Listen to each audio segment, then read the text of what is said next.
Jim Carrey has been hinting at things for years, and honestly, it feels like it's time people started paying attention. One of the weirdest, yet absolutely hilarious moments of his career happened on Jimmy Kimmel.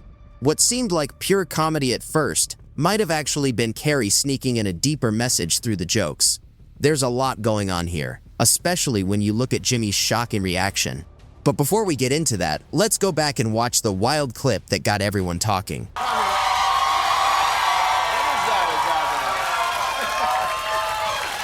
Is that a gang sign? Have you, Oh, like you don't know what it is.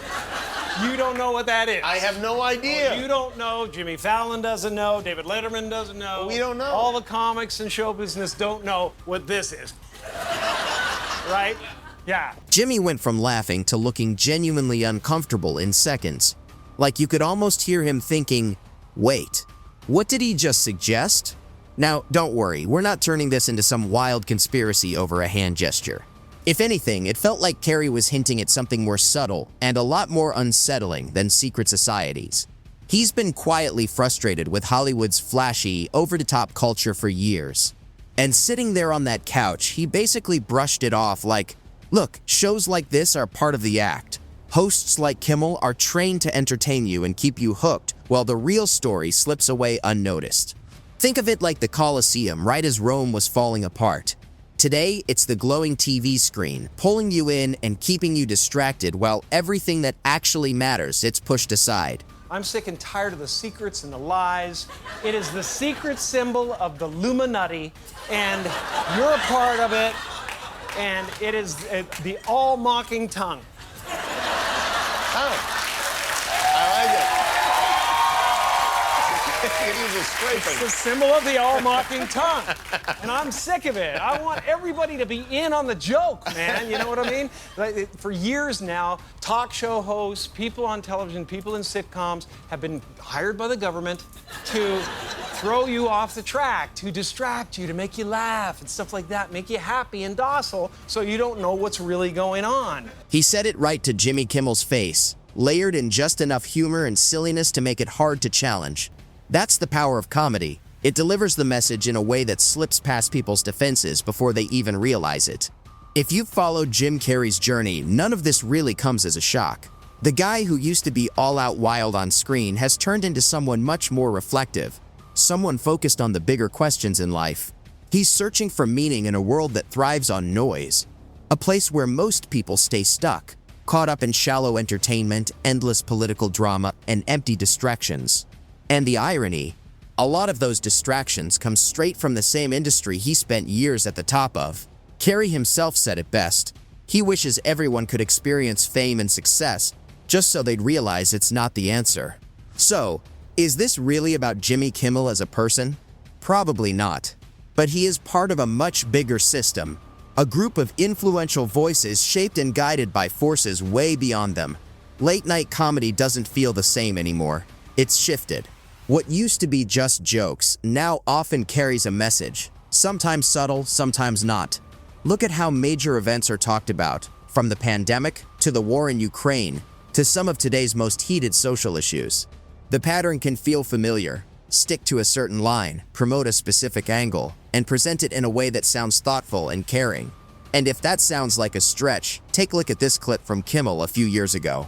It's a perfect example of how easily a bold or surprising comment can land without much pushback, especially when it comes from the right side of the conversation. Dr. Fauci said that if hospitals get any more overcrowded, they're going to have to make some very tough choices about who gets an ICU bed. That choice doesn't seem so tough to me. Vaccinated person having a heart attack? Yes, come right on in. We'll take care of you. Unvaccinated guy who gobbled horse goo? Rest in peace, Wheezy. The poison control centers have seen this spike in calls from people taking this livestock medicine to fight the coronavirus, but they won't take the vaccine, which is crazy. It's like if you're a vegan and you're just like, no, I don't want a hamburger. Give me that can of Alpo instead. It's hard to imagine anyone else getting away with a remark that cold, especially in the middle of a pandemic. But in recent years, Jimmy Kimmel has leaned fully into playing one side of the political divide, openly taking shots at the other. Sure, it grabs headlines and spreads fast on social media, but respect? That's not something Jim Carrey hands out easily. What really stands out is how naturally Kimmel moves into controversial territory without facing much pushback from the people around him. That doesn't feel like luck, it feels like protection. He's part of a media circle that seems to operate with a built-in safety net. And that kind of privilege is exactly what makes someone like Carrey take notice. It raises a bigger question. Why do certain voices seem to get a free pass? Maybe it's because when you're entertaining the crowd, the show must go on. Keep people laughing, keep them engaged, and they won't look too closely at what's happening behind the curtain. And that's the kind of distraction Carrey appears to be calling out, trying to wake people up from it. To underline that point, here's another clip, Jimmy Kimmel making some controversial remarks about Donald Trump.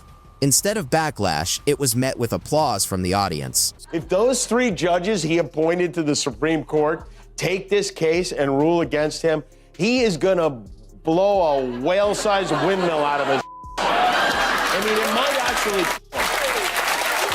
This could be it. Sometimes I wonder, once Trump is gone and buried on the 18th hole of one of his golf courses, will things get better, or will we have a whole new crop of MAGA brains to deal with? It's the kind of empty political comedy that doesn't bring people together, it pulls them apart. Instead of encouraging curiosity, understanding, or real conversation, it often feeds frustration and deepens divides. And that's the catch. It keeps people focused on resentment, rather than reaching across, learning something new, or even trying to find common ground. Of course, Donald Trump wasn't exactly a fan of being Jimmy Kimmel's go-to target, regularly featured in monologues and turned into an easy punchline during late-night segments. But when you zoom out, the contrast with Jim Carrey becomes pretty clear. The same guy who once had audiences laughing non-stop has shifted inward, chasing meaning instead of cheap shots. And from that perspective, all the back-and-forth political jabs start to feel small. That realization hit even harder for Carrey during the 2018 Hawaii false missile alert. For about 10 intense minutes, he thought it was all over, that those were his final moments. And in that stretch of fear, none of the fame, headlines, or distractions mattered anymore. It all faded away. That experience stuck with him. It showed just how fragile life really is, and how insignificant all the noise can feel when you're faced with something real.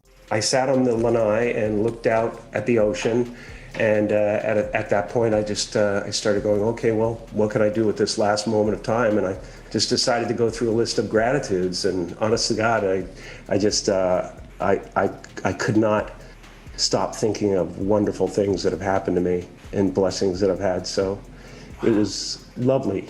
It was lovely, and I got to a point of grace at about 2 minutes to spare when I found out it wasn't actually happening. And all I was planning to do was close my eyes and be thankful, because it's been a good ride. Over the past few years, Jim Carrey's perspective has changed in a big way, shaped not just by time, but by real personal loss. The death of his girlfriend in 2015 forced him to confront mortality head-on. And in that moment, a lot of what once seemed important started to fall apart. Fame, attention, headlines. It all begins to feel like a carnival you're just passing through, full of bright lights and quick thrills, but very little meaning. People move from one distraction to the next, rarely stopping to ask why they're there in the first place. And maybe that's the quiet message behind what he's been saying. Don't get pulled in by every trend, every wave of panic, every shiny distraction pushed out by the media machine. Step back, question it. Because if you can break out of that cycle, even for a moment, you might start to see something deeper, something real, something that actually matters. The only question is, will you?